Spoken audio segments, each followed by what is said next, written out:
블랙리스트 재판이 사실상 오늘 마무리돼가는 것 같습니다. 특검 김기춘 전 실장에게는 7년, 조윤선 전 장관에게는 징역 6년형을 구형했는데요.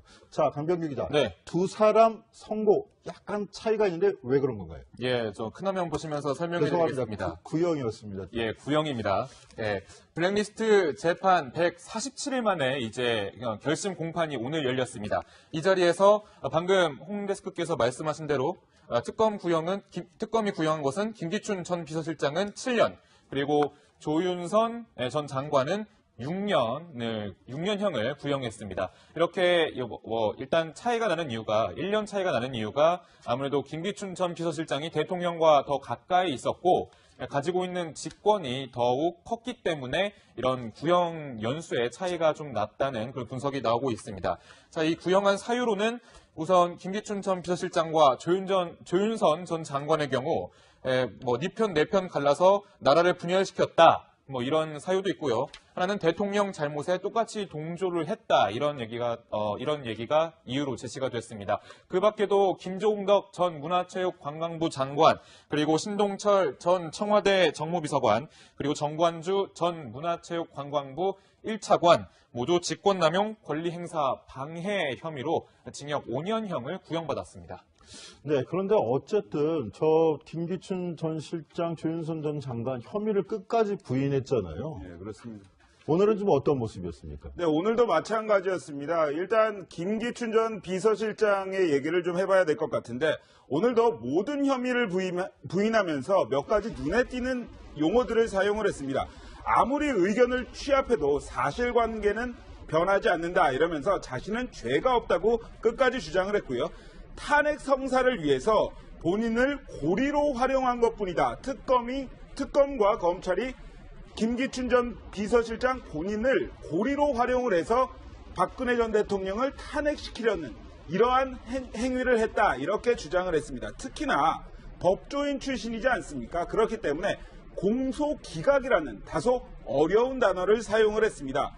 피해자가 특정이 되지 않았기 때문에 이번 재판은 어차피 공소가 기각될 사건이다 이렇게 이야기를 했고 기소 자체가 잘못된 사법적인 실험일 뿐이다 이렇게 주장을 하기도 했는데요. 오늘 김기춘 전 비서실장의 태도도 또 한 번 주목을 받았습니다. 환자복을 입고 나온 것은 당연하고 의자를 뒤로 딱 제친 채로 눈을 감고 있는 모습을 보였습니다. 또한 변호사가 최후 변론을 할 때만 눈을 뜨고요. 평소에는 계속 눈을 감는 이러한 모습을 보이기도 했습니다.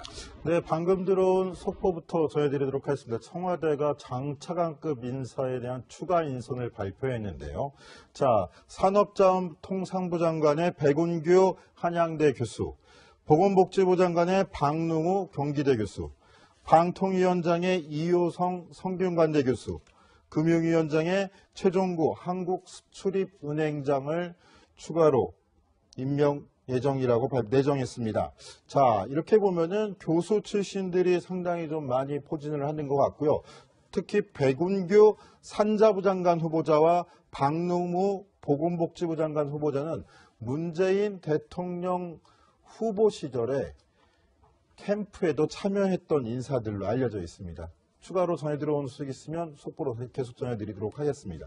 자, 이현수 기자, 네. 오늘 재판 소식 좀 계속 좀 해주시죠. 네, 김기춘 전 비서실장 이야기는 그렇고요. 조윤선 전 장관 같은 경우는 사실 한 30차례 재판이 진행되면서 침묵을 좀 길게 이어져 왔었습니다. 특별한 이야기를 하지 않았었는데 결심 공판을 앞두고는 본인의 결백함에 대해서 강력히 주장을 하기 시작했습니다.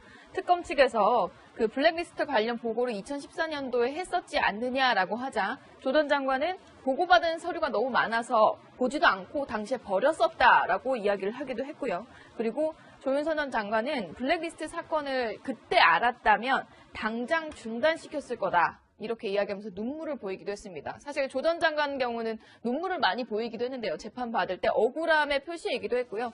김기춘 전 비서실장의 이제 그 억울하다는 이야기를 할 때 함께 동조하며 눈물을 흘리는 모습도 여러 번 포착이 됐었습니다. 자, 그런데 지난 청문회 때는 조윤선 장관 같은 경우에는 계속된 추궁에 블랙리스트의 존재를 인정하기도 했었잖아요. 네, 그렇습니다. 예, 당시 모르쇠로 일관하다가 청문회 당시 스타로 떠올랐던 이용주 국민의당 의원의 집중 추궁에 걸려들었었는데요.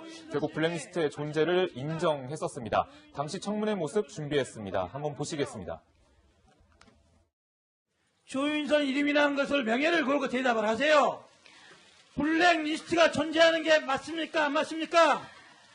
지금 특검에서 조사를 하고 있는 그 말하지 마시고 다시 물어볼게요. 블랙리스트가 존재한다 안 한다? yes, no? 어느 게 맞아요? 예술인들의 지원을 배제하는 그런 명단은 있었던 것으로 판단이 되고 있습니다. 예, 지금 보셨듯이 이용주 의원이 검사 출신이지 않습니까? 일단은 블랙리스트가 있었냐 없었냐 말해라, yes or no로 말해라 이렇게 계속 반복적으로 질문을 하는데 이게 사실 그때 당시에도 검사식 수사법이라는 얘기가 많이 나왔었잖아요. 그만큼 이 조사를 받는 사람이 상당히 좀 혼란을 겪을 수 있는 조사법이다라고 해서 조윤선 전 장관도 여기에 걸려든 거 아니냐라는 그런 분석이 많이 나왔었는데요. 일단 지금 김기춘 전 실장과 지금 보시는 조윤선 전 장관 당시에 이제 블랙리스트가 없다고 했다가 뭐 있다는 게 드러나서 이제 위증 혐의를 현재 받고 있는 상황입니다. 저 당시에 이용주 의원이 꼬치꼬치 10몇 번인가를 질문하고 받아든 질문 때문에 이용주 의원이 스타로 등극이 되기도 했는데 요즘 국민의당에 연루되어 있는 문준용 씨 특혜 의혹 조작 사건에 또 이용주 의원이 공교롭게도 연루가 돼 있어서 격세지감인 것 같습니다. 뭐 인생지사 세용지 말하고요. 그거는 좀 이따가 다시 짚어보기로 하고요. 자, 그런데 이현수 기자. 네. 우리 저희 강병규 기자 조윤선 전 장관 저때 당시에 위증한 혐의도 받고 있다고 하는데 사실 블랙리스트 이걸 어떻게 기획하고 입증하기가 그쵸. 그렇게 만만치 않을 것이다 이런 게 법조계의 좀 대다수 의견인 것 같은데 어떻게 될 것 같아요? 그러니까 이 블랙리스트 관련해서 적용되는 혐의가 직권남용 혐의거든요.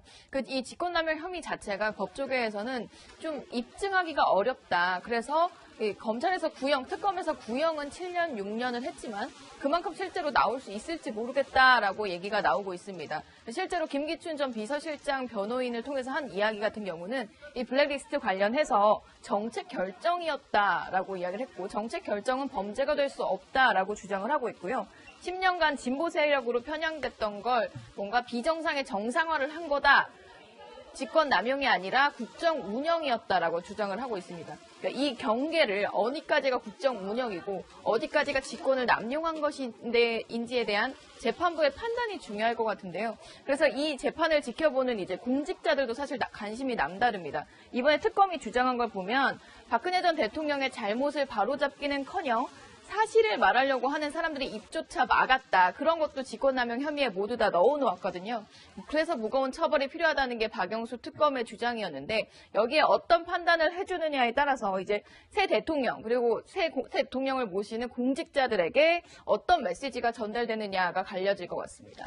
자, 조윤선, 김기춘 두 사람도 중요한 정치적인 인물이었지만 정치인이었지만 관심은 이번 블랙리스트 재판 결과가 7월 중순쯤에 선고가 될 예정인데 이 선고 결과가 박근혜 전 대통령 재판에 어떤 영향을 미칠 것인가 이것도 굉장히 큰 관심거리인 것 같아요. 어떻게 보십니까? 최석호 기자는. 예, 그렇습니다. 그런데 그 블랙리스트를 작성을 하고 배제를 했다. 이것은 박근혜 전 대통령이 지금 그 혐의를 받고 있는 18가지의 혐의 중에 하나에 불과합니다. 그렇기 때문에 재판부가 그리고 특검과 검찰이 어떤 구형을 하고 어떤 선고를 내릴지에 대해서는 좀 더 신중해야 할 것 같습니다. 하지만 김기춘 전 비서실장이 3월 공판 준비기일에서 했던 말을 곰곰이 따져보면 재판부의 생각을 조금 엿볼 수 있을 텐데요. 당시에 이런 이야기를 했습니다. 이전 정부에서 진행된 편향된 문학의 지원을 바로잡는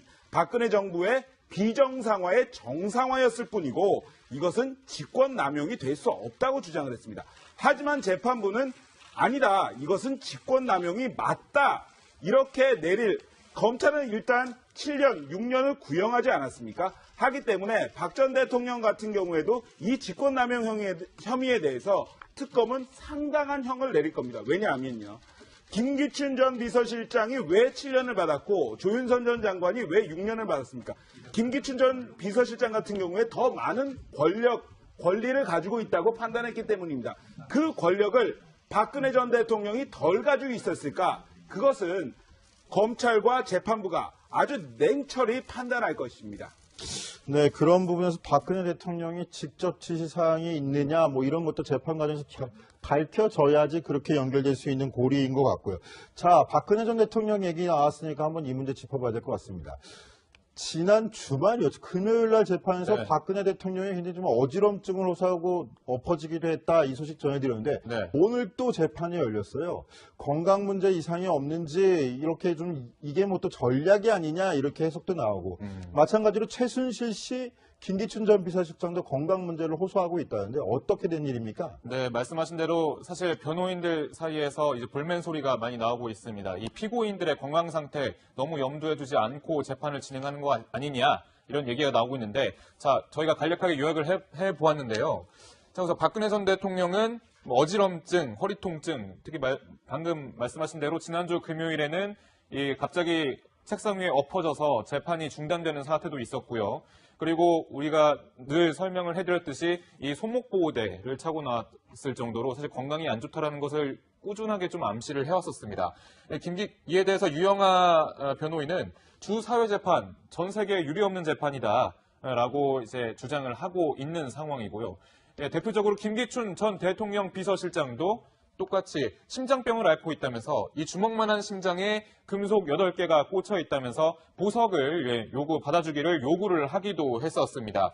근데 최순실 씨, 잇몸이 부었다. 또 자신은 꾸준히 정신과 상담을 받고 있다면서 이 재판을 무리하게 치르는 것에 대해서 상당히 좀 부정적으로 계속 알려왔거든요. 그러니까 재판보다 변호인 측에서는 지금 현재 혹서기가 다가오고 있고 이 재판보다 사람의 생명과 신체가 더욱 중요하다고 누누이 밝히고 있어서 이 재판을 둘러싼 무리한 재판이 아니냐라는 그런 주장들 꾸준하게 변호인들 사이에서 나오고 있습니다.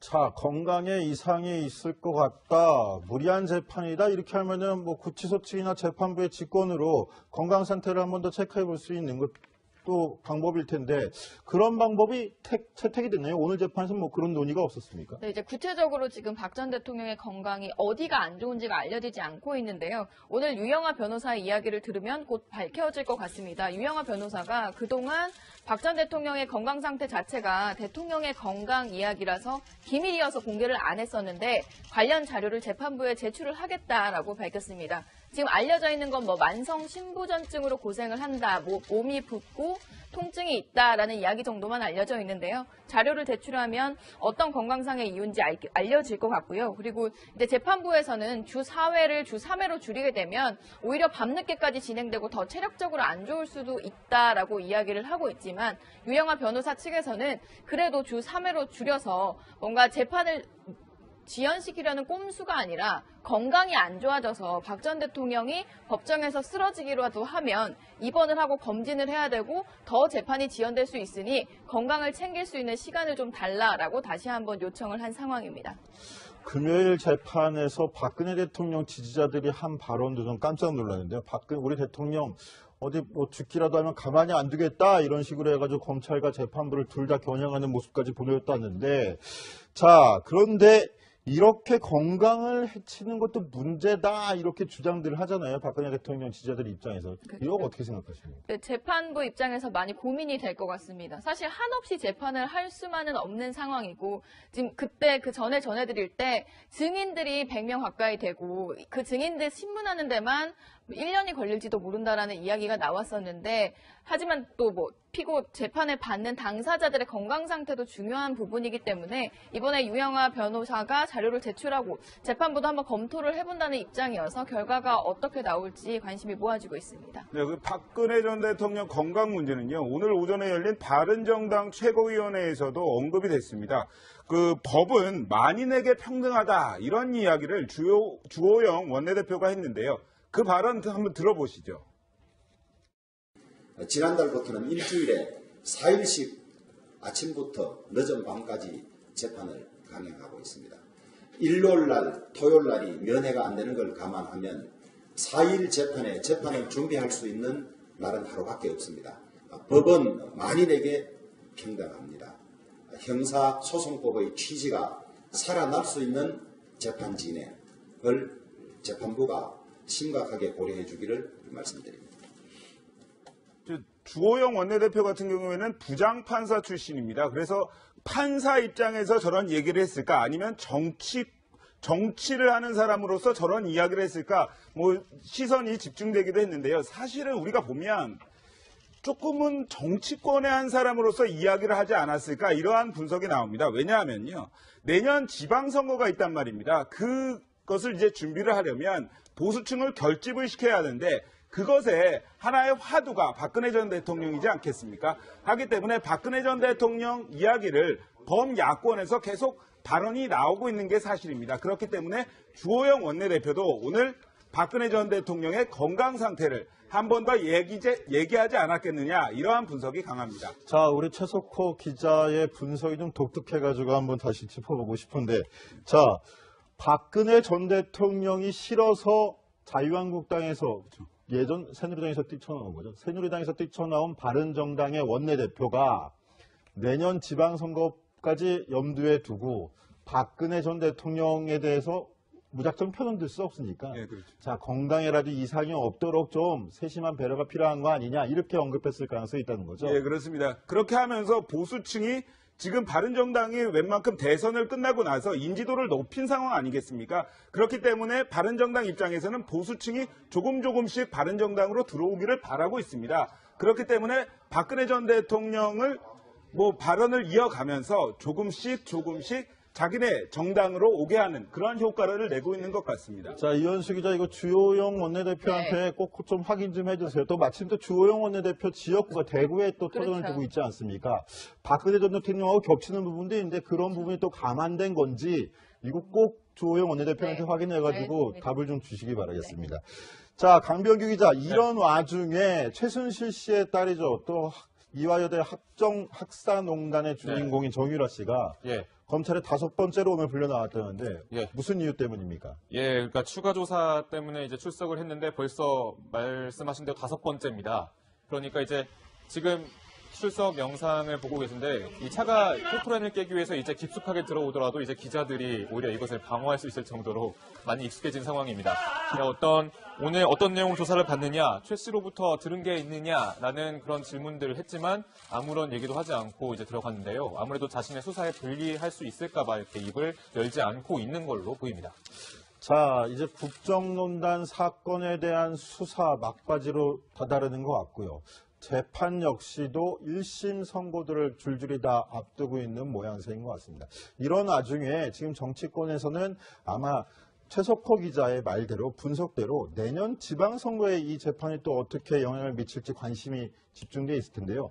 저희가 계속 정치데스크, 정치부 회의를 하고 있지만 이런 부분에서 내년 지방선거에 또 어떤 영향을 미치는지 계속 좀 한번 탐구하고 지켜보고 취재해 볼 필요도 있을 것 같습니다. 네. 네. 자, 블랙리스트 재판이 사실상 오늘 마무리돼 가는 것 같습니다. 특검, 김기춘 전 실장에게는 7년, 조윤선 전 장관에게는 징역 6년형을 구형했는데요. 자, 강병규 기자. 네. 두 사람 선고 약간 차이가 있는데 왜 그런 건가요? 예, 저 큰 화면 보시면서 설명해 드리겠습니다. 구형이었습니다. 예, 구형입니다.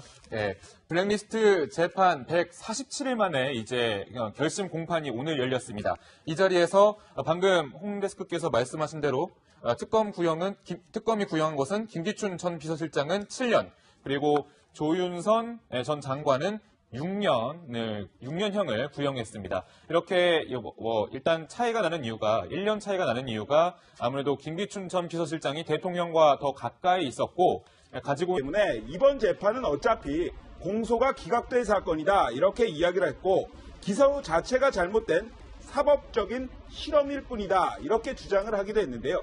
오늘 김기춘 전 비서실장의 태도도 또 한 번 주목을 받았습니다.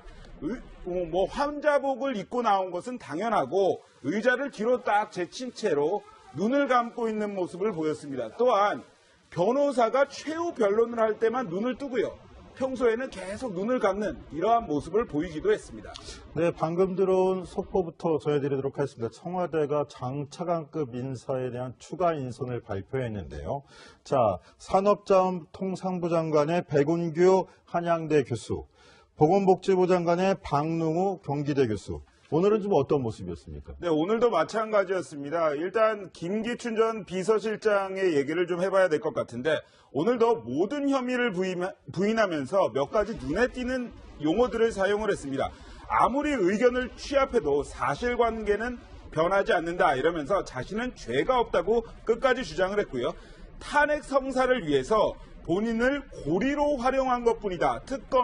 특검과 검찰이 김기춘 전 비서실장 본인을 고리로 활용을 해서 박근혜 전 대통령을 탄핵시키려는 이러한 행위를 했다. 이렇게 주장을 했습니다. 특히나 법조인 출신이지 않습니까? 그렇기 때문에 공소기각이라는 다소 어려운 단어를 사용을 했습니다. 피해자가 특정이 되지 않았기 때문에 방통위원장의 이효성 성균관대 교수, 금융위원장의 최종구 한국수출입은행장을 추가로 임명 예정이라고 내정했습니다. 자, 이렇게 보면은 교수 출신들이 상당히 좀 많이 포진을 하는 것 같고요. 특히 백운규 산자부 장관 후보자와 박능무 보건복지부 장관 후보자는 문재인 대통령 후보 시절에 캠프에도 참여했던 인사들로 알려져 있습니다. 추가로 전해 들어온 소식 있으면 속보로 계속 전해드리도록 하겠습니다.